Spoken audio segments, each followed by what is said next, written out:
Surtout il y a des personnes.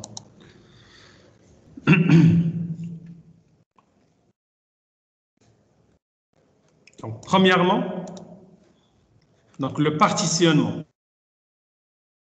Donc, c'est quoi le partitionnement? Bien sûr, le partitionnement, c'est le fractionnement d'un support physique, donc disque dur, carte mémoire, clé USB, d'accord, en plusieurs parties virtuelles, ce qu'on appelle soit des partitions, soit des volumes, etc. Donc, c'est ce que vous avez vu l'année dernière. Le partitionnement, c'est répartir un disque dur, d'accord, une carte mémoire, une clé USB, en plusieurs partitions virtuelles. D'accord? Donc, une question. Il y a combien de types de partitions? Oui? Ce que vous avez vu l'année dernière. Combien de types de partitions qu'on peut créer?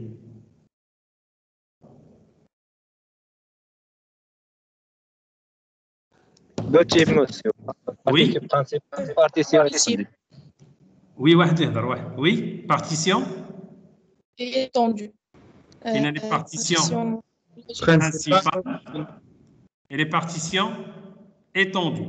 Partition principale et partition étendue. Donc, deux types. D'accord? Deux types de partitions. Dans un disque dur, ce disque dur-là, par exemple, combien de partitions possibles dans ce disque dur? Par exemple, là, c'est un disque dur. Celui-là, c'est un disque dur. C'est un disque dur. D'accord? Donnez-moi le nombre, d'accord, des partitions possibles. Combien? Oui? Monsieur, Oui?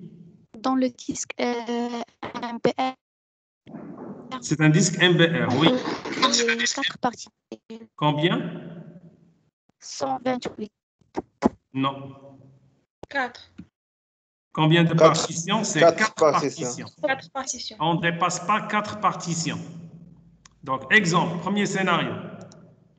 Donc, je peux créer 1, 2, 3. C'est-à-dire ici, ça sera principal, Étendue. et principal. D'accord? Deuxième scénario.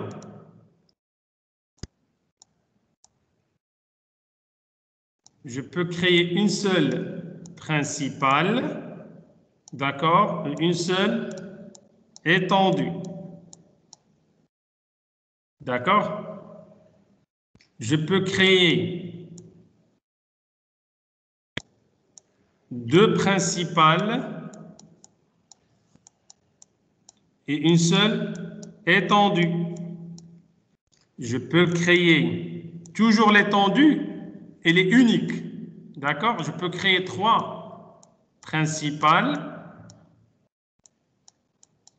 d'accord, et une seule étendue.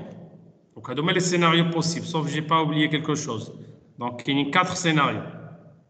Soit 4 principales, soit 3 principales étendues, soit 2 principales étendues, soit une seule principale et une seule étendue. On a toujours étendue, elle est unique. D'accord? Donc, mzien.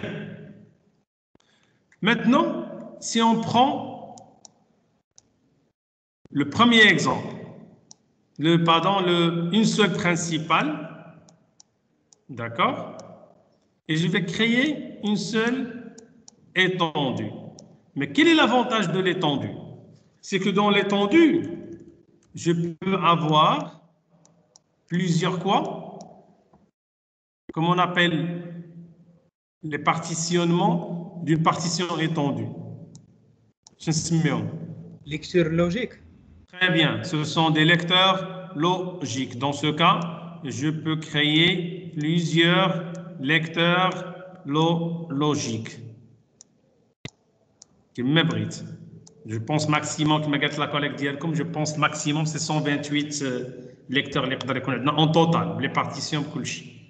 Donc, les parties, les X, ce sont des lecteurs logiques. Mais tous ces lecteurs logiques, ils se trouvent dans une seule, ce qu'on appelle une partition étendue, unique. Toujours les partitions étendues sont uniques. D'accord? Voilà. Donc là, vous allez trouver, bien sûr, le détail. Donc, question de système de fichiers. C'est quoi un système de fichiers?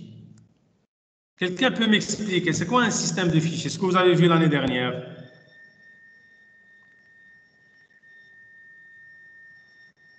Oui?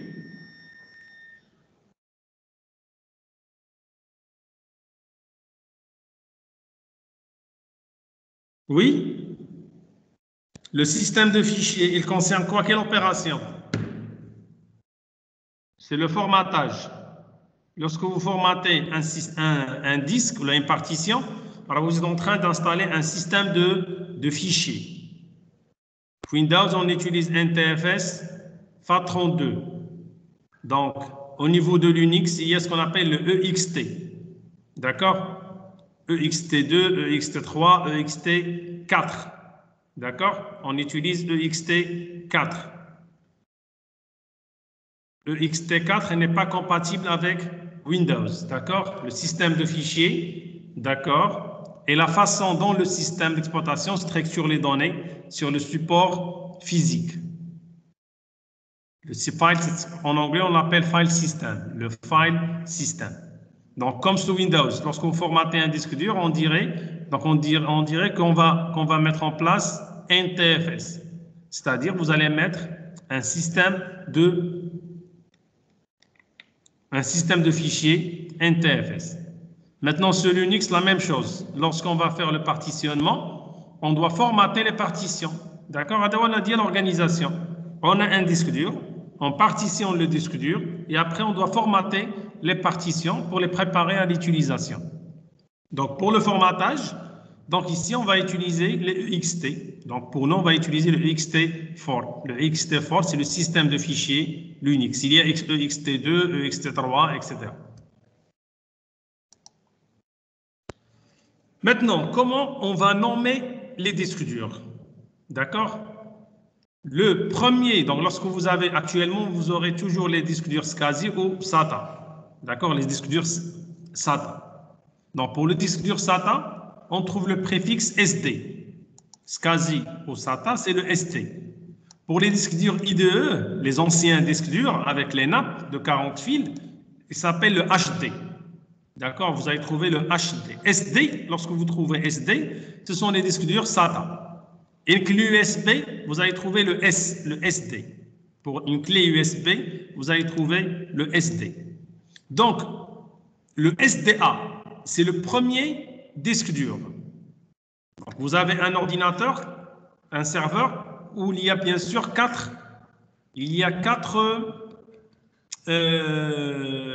disques connectés. Donc, le premier disque dur s'appelle SDA, le deuxième s'appelle SDB, le troisième s'appelle SDD. Ainsi de suite. D'accord? Donc, SDA, qui est l'identifiant 0. Donc, on commence par l'identifiant 0. SDB, c'est l'identifiant 1, c'est-à-dire c'est le deuxième disque dur. SDD, d'accord, c'est le troisième. Ainsi de suite. C'est bon? Est-ce que vous avez compris? SDA, c'est le premier disque dur. SDB, c'est le deuxième disque dur. SDD, c'est le troisième disque dur. Ainsi de suite. Maintenant, les disques durs IDE, c'est la même chose, mais on utilise le HD. D'accord? Vous n'allez pas rencontrer des disques durs actuellement puisqu'ils sont disparus. D'ailleurs, vous allez trouver les HDA, le HDB, le HDC, le HDD. La même chose, SATA ou SCSI. SDA, SDB, SDC, SDD, ainsi de suite. C'est-à-dire, chaque disque dur, on va lui attribuer une lettre. Mais avant, il faut garder le préfixe, le S, le SD. Il faut garder le préfixe, le S, le SD. D'accord, c'est bon? Des questions?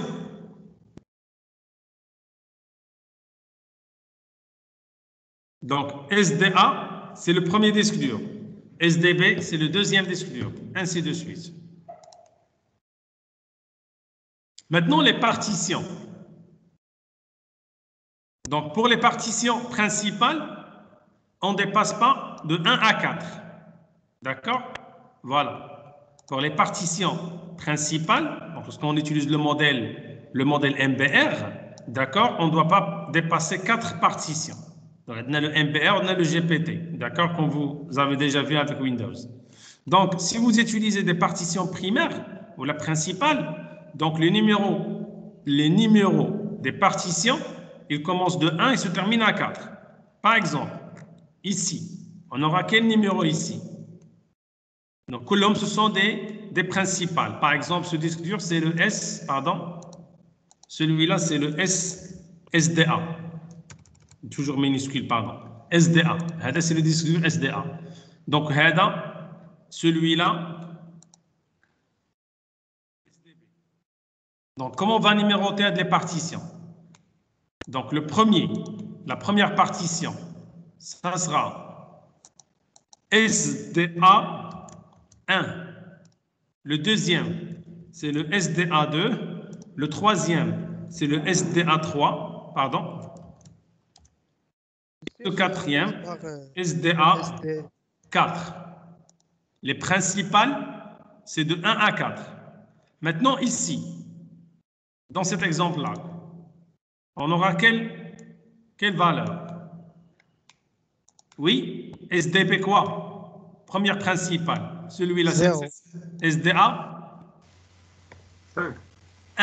Les partitions, on commence par de 1 à 4 pour les zones, pour principales, pour les partitions principales. 5 pour la partition étendue. Donc, celui-là, il sera combien, cette partition? Ça sera SDB 1, SDB 2, SDB 3. Et E, ça sera quoi? SDB quoi? Combien? 5. SDB 5. D'accord? Le 4 ne sera pas attribué. Oui, dans cet exemple ici, par exemple, SDC, par exemple, le disque dur SDC. Celui-là, ça sera combien? SDC combien? Ici. SDC 1. Pour l'étendue, SDC combien? 5. 5. Très bien. Ça sera 5. Toujours l'étendue, c'est bien sûr, c'est 5. Maintenant, les lecteurs logiques, d'accord? On va voir comment ça se passe. Les numéros à partir de 5 sont réservés aux lecteurs logiques. C'est-à-dire, par exemple, si je prends, j'ai divisé Hada en 2, l'étendue en 2. Pardon. L'étendue divisée en 2. Oui, ça sera combien ici? SD, c'est combien? 2. 5. Celui-là, ça sera 6. Pour l'étendue, on commence à partir de 5. Le premier lecteur logique, il aura le numéro 5. Le deuxième, il aura 6, 7, 8, 9, etc. Donc, lorsque vous voyez une partition supérieure à 5, qu'est-ce que vous allez comprendre? Que c'est un lecteur logique dans une partition étendue. D'accord? C'est un lecteur logique dans une partition étendue. C'est bon?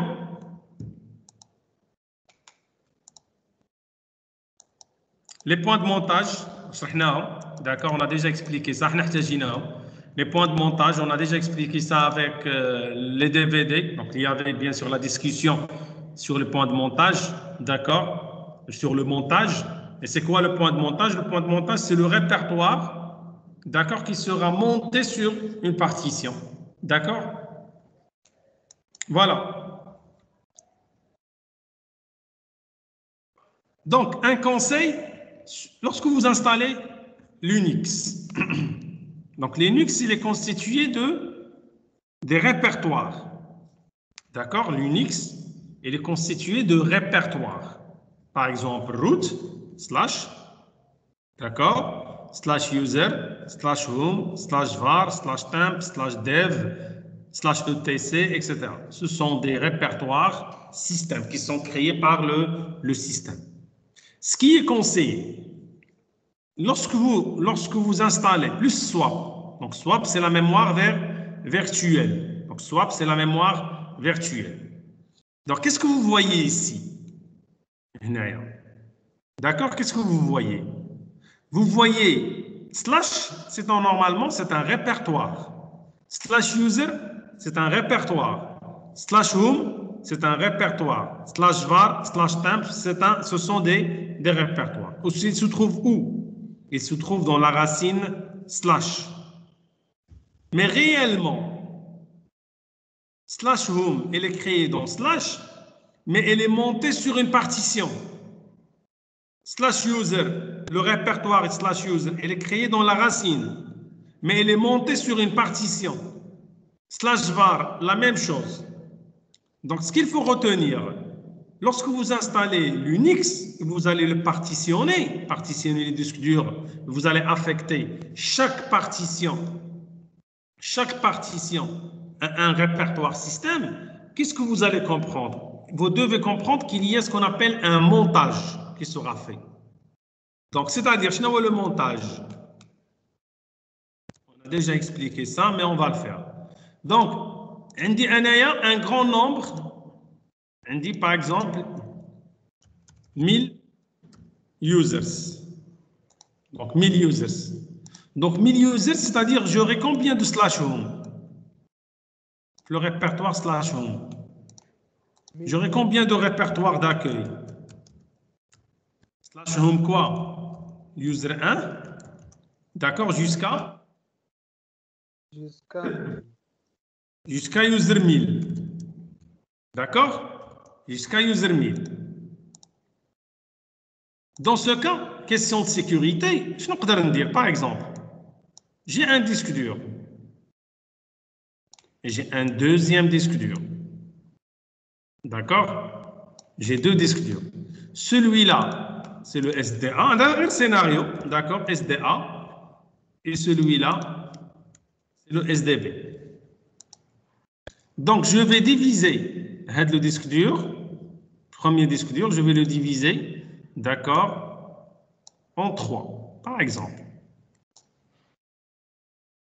La racine, celui-là, ça sera slash var, celui-là, ça sera slash, par exemple, etc. par exemple, slash boot, slash boot, slash dev, etc. Mais je veux réserver les données de l'utilisateur, slash home. Je ne veux pas le mettre ici, dans ce premier disque dur. Non. Je vais le créer ici. Puisque les données des utilisateurs de grande capacité, dans ce cas, je vais réserver un disque dur pour slash home. Donc, comment on va faire cette opération-là? Donc, le SDA, c'est le SDA1. Ou c'est SDA2. وهذا هنا هاد بوت سي اس دي ا 3 وهذا اس دي ا 4 ولا 5 ولا اكسترا ماشي مشكل. Mais ici slash home ça sera SDB1. Je vais créer une partition SDB1 mais l'arborescence maintenant ملي غنجي ندير ls slash. Qu'est-ce qu'il va m'afficher? Il va m'afficher var, il va m'afficher etc, il va m'afficher boot, il va m'afficher quoi d'autre? Home. Home. Donc, home, le répertoire home, il se trouve où? Le répertoire, je parle du répertoire. Le répertoire home, il est créé ici. Mais, le répertoire home qu'il est créé dans SDA1, mais elle est montée sur cette partition-là. Le montage, le montage.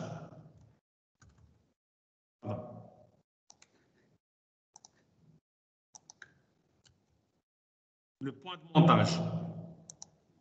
Le répertoire, elle est créé dans SDA, slash, mais avec le répertoire, la réalité, elle est montée sur une partition. C'est-à-dire les données que vous allez mettre dans slash home, ils ne seront pas stockées dans SDA1. D'accord? Les données stockées dans slash home, ils ne seront pas stockées dans SDA1. Ils seront stockées dans SDB1. S'il y a un problème, et j'ai formaté cette partition-là, est-ce que les données slash home seront perdues? Oui ou non? Non, monsieur. Non, ils ne seront pas perdus. Donc, qu'est-ce que je vais faire? Je vais réinstaller le système à nouveau. D'accord? Je vais créer un répertoire mkdir slash home. Et je vais monter quoi? Monter slash dev slash sdb1. نحيد la commande هنا نكتبها slash dev slash sdb مع slash home. Je vais le faire manuellement. Et je vais trouver les données qui se trouvent dans SDB1. Est-ce que vous avez compris l'idée? J'ai deux disques durs. J'ai installé le système dans SDA1. D'accord? Dans le premier disque dur. Après, j'ai décidé de changer le chemin de slash home. Je vais prendre un deuxième disque dur. Je vais le partitionner. D'accord? Je vais le formater. Et après, je vais monter slash home sur cette partition-là, sur un autre disque dur. Donc, vous allez trouver l'explication dans cette partition-là. D'accord? Voilà. Donc, là, on a partitionné sur le même disque dur. D'accord? Slash home, c'est une partition. Mais home, le répertoire home, il est créé ici. User, il est créé ici. Var, elle est créée ici. Temp, elle est créée ici. Mais on a fait du montage.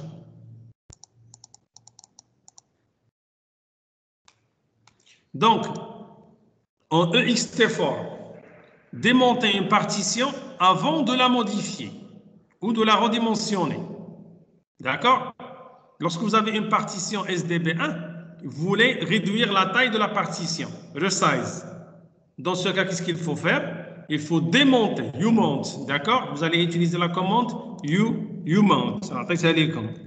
Umount slash home, par exemple. D'accord?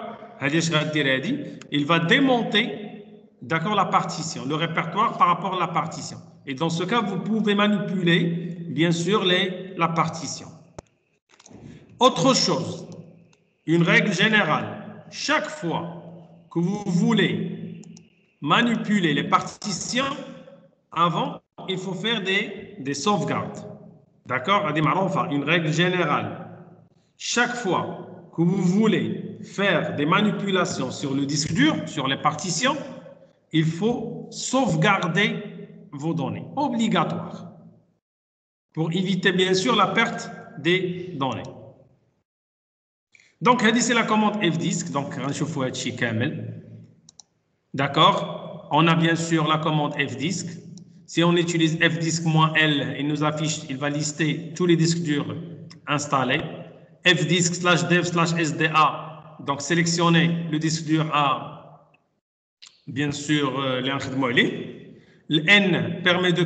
Donc, vous aurez M, la commande M, il vous affiche le menu. N, c'est pour créer une partition. T, pour changer le type de disque dur. de partition. Et là, on va utiliser 83, c'est l'Unix natif. On a le type 82, c'est-à-dire c'est swap. D'accord, la mémoire virtuelle. Donc, on le TP, d'accord, on va voir. Donc, regardez les étapes maintenant pour préparer un disque. Ce que vous avez vu l'année dernière avec disk part, ou la F-disk. Donc, premièrement, première étape, c'est quoi? Partitionner le disque. Deuxième étape, formater les partitions. Troisième étape, le montage.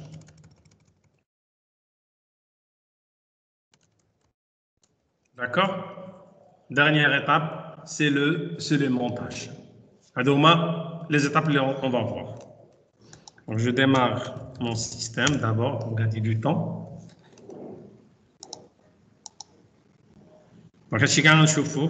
Pour formater, voilà. MKFS, Make File System, d'accord? Si vous voulez par exemple formater en EXT2, Make 2FS, Virtualizer FS, Make Razor FS, ou la mkfs.ext4, d'accord?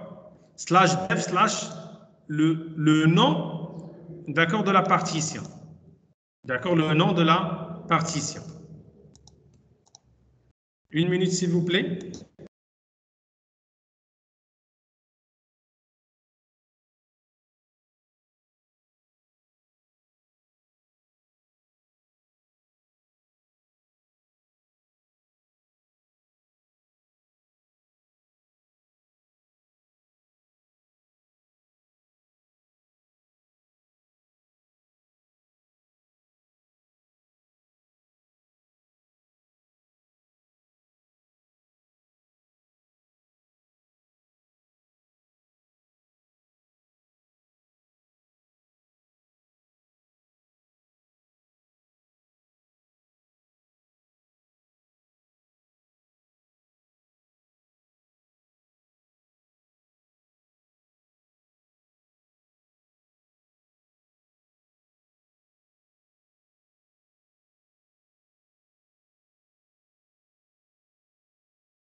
Donc, vous lisez, s'il vous plaît, le texte, c'est là, d'accord?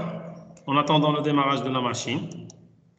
Il y a bien sûr plusieurs commandes qu'on va voir. C'est très simple, d'accord? Ce qui est important, c'est la commande fdisk. Pour partitionner un disque, il y a deux commandes. Il y a le fdisk et gpart.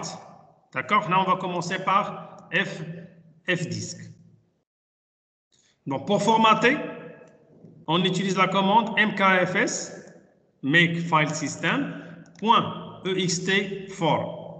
Donc, on a bien sûr la référence de la partition. Comme on a dit, tout est fichier. Donc, SDA3, c'est un fichier qui se trouve dans /dev. Pour le montage, donc voilà le montage. Après le formatage, on va créer un répertoire. Le voilà. D'accord. Et on va le monter sur une partition.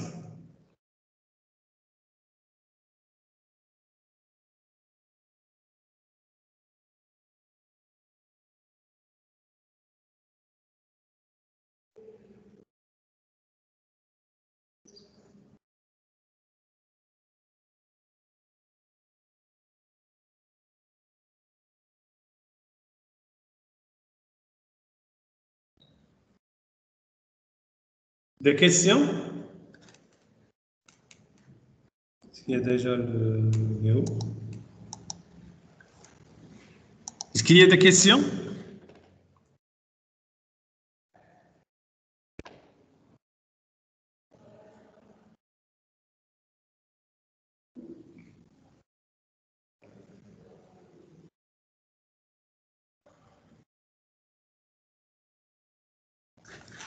C'est bon, il n'y a pas de questions, donc on va commencer. Donc les commandes, fdisk-l, d'accord? fdisk-l, listez les partitions de votre système. Donc vous allez mettre fdisk-l pour voir, bien sûr, les partitions. Après, vous allez sélectionner le disque que vous allez manipuler, d'accord? Donc fdisk, non, pardon, -L, lorsque vous mettez fdisk-L /dev/SDA, c'est-à-dire que vous voulez afficher les partitions du disque SDA, d'accord? Lister les partitions du disque SDA.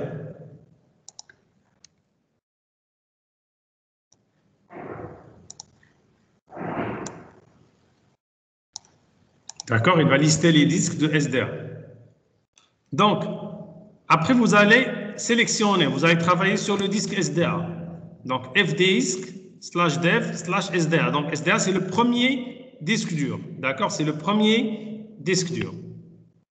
Donc, troisième, donc, il faut les manipulations bêtes, qu'est-ce qu'on a créé, supprimé, etc. Mais après le partitionnement, il faut formater, d'accord, la partition. Donc, j'ai formaté SDA3. Donc, le premier disque dur, partition numéro 3. Je vais créer un répertoire, d'accord, mkdir/mnt/données, voilà. Et je vais faire le montage, mount/dev/sda3, la partition numéro 3, je vais la monter sur le répertoire de données. Donc, essayez de prendre les commandes, s'il vous plaît, d'accord, pour passer la partie pratique.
C'est bon, on continue?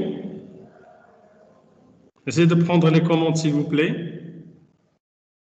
Ah, c'est très simple. Oui? مازال ما كملناش. D'accord.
Donc, un petit conseil, lorsque vous allez travailler sur l'Unix, évitez le SDA.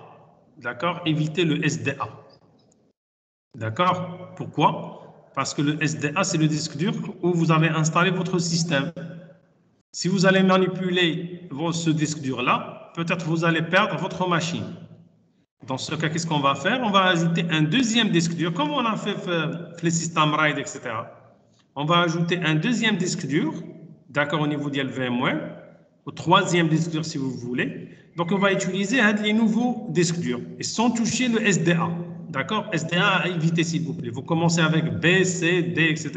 Mais évitez le A. Sinon, vous allez perdre votre système.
c'est bon, on continue? Oui, D'accord. Oui. Donc, essayez de voir, s'il vous plaît. Bon, je vais prendre une machine. Bon, je vais prendre de la machine Head. Avant de la démarrer, comme on a vu avec les systèmes RAID sous Windows. Donc, je vais faire Setting. Je vais ajouter deux disques durs. D'accord? Pour ne pas manipuler le disque dur système. Donc, je vais ajouter Hard Drive. Donc, Next. On a déjà vu ça avec Windows. Donc, je vais mettre par exemple 30 Go. Voilà. J'ai ajouté un deuxième, j'ajoute un troisième disque dur. Next. Par exemple, 20 Go. Je laisse pour faire la différence. Voilà. OK. Maintenant, j'ai 3 disques durs, 60, 20, 30. Donc, le premier disque dur, je ne vais pas le toucher. D'accord? Je vais travailler sur ces deux-là. Donc, maintenant, je démarre la machine.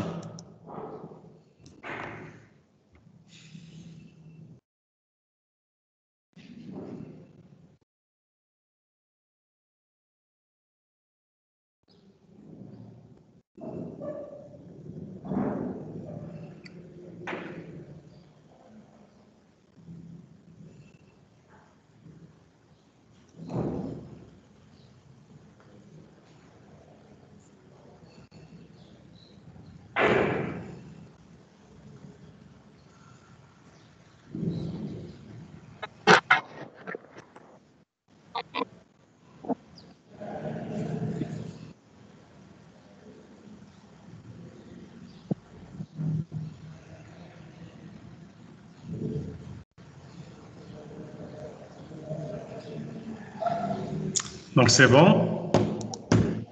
Et on démarre. Donc,